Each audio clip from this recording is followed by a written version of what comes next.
ये क्या माँ जी, सुबह सुबह आप रसोई में क्या कर रही हैं? सुबह उठकर अपने कमरे से निकलते ही देसी घी की खुशबू सूंघते हुए सिया ने अपनी सास दामिनी जी से पूछा, बहू वो संक्रांति आने वाली है ना, तो मैंने सोचा शोभा और प्राची के लिए कुछ लड्डू बना दूं।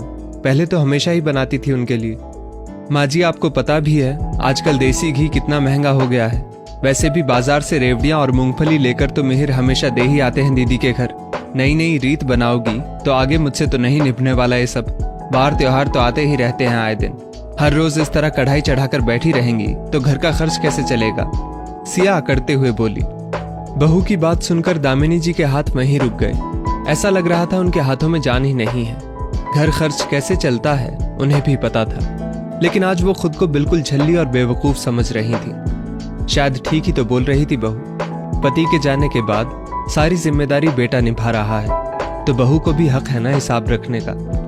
दामिनी जी ने भी अपने बच्चों को काफी तकलीफों से पाला था।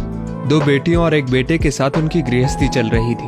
कमाई कम थी, लेकिन कभी अपने बच्चों का मन नहीं मारा था। उस वक्त बाहर से खाने की चीजें घर पर कम ही आती थी, इसलिए दामिनी जी घर पर ही सबकी पसंद का कुछ न कुछ बना लेती थी।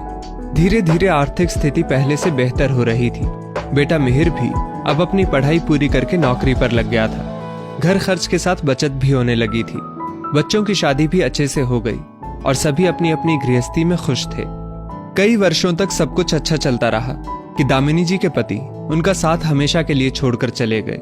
उनके जाने के बाद दामिनी जी अब अपने बच्चों के सहारे ही अपनी जिंदगी काट रही थी। उन्होंने कभी अपनी इच्छाओं का बोझ अपने बेटे बहू पर नहीं डाला, लेकिन ससुर जी के जाने के बाद सिया की नजरों में दामिनी जी केवल घर में रखे सामान की तरह हो गई थी, जिसे घर में जगह तो मिलती है लेकिन अधिकार नहीं। वैसे तो दामिनी जी कुछ नहीं कहती थी, लेकिन अपनी बेटियों की पसंद का ध्यान तो माँ को रहता है ना। इसीलिए वो आज अपने बच्चों के लिए लड्डू बनाने के लिए रसोई में पहुंच गई थी। बहू की बातें सुनकर वो रसोई से निकल आई।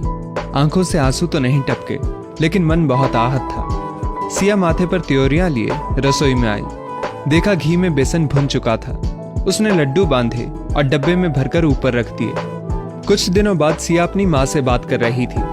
माँ, भैया कब आएंगे त्योहार का शगुन लेकर? सिया ने अपनी माँ से पूछा।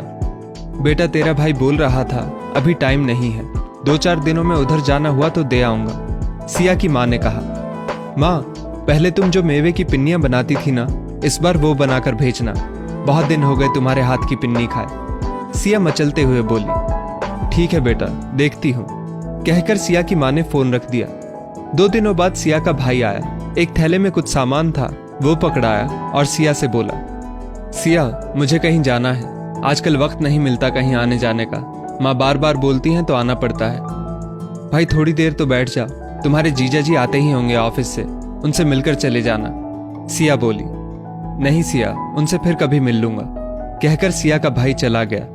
सिया ने थैला खोलकर देखा, उसमें एक साड़ी और रेवड़ी मूंगफली थी। पिन्नियों का डब्बा तो था ही नहीं, जो सिया ने अपनी माँ से बनाने को कहा था।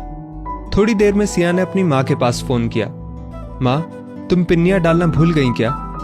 बेटा वो मैंने कहा था तेरी भाभी से कि विनय को बोल दे सामान लाने के लिए, लेकिन क्या माँ? सिया ने पूछा। वो बोली कि सारी जिंदगी क्या बेटी को देती ही रहेंगी?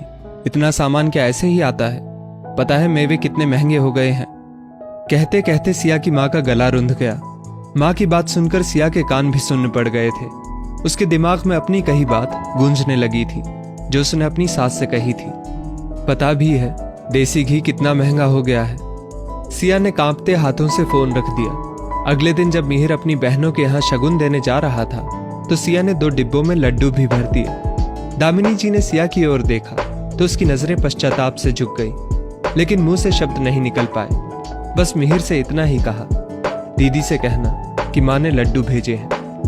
दोस्तों, कहते हैं ना, हमारे कर्म हम तक लौटकर जरूर आते हैं। यदि हम आज किसी का दिल दुखा रहे हैं, तो खुद को भी उस दुख का सामना करने के लिए तैयार रखना चाहिए। इस स्टोरी को लेकर आपकी क्या राय है, नीचे कमेंट करके जरूर बताइएगा। और ऐसी ही और भी बेहतरीन वीडियोस के लिए हमारा पेज जरूर फॉलो करें। धन्यवाद।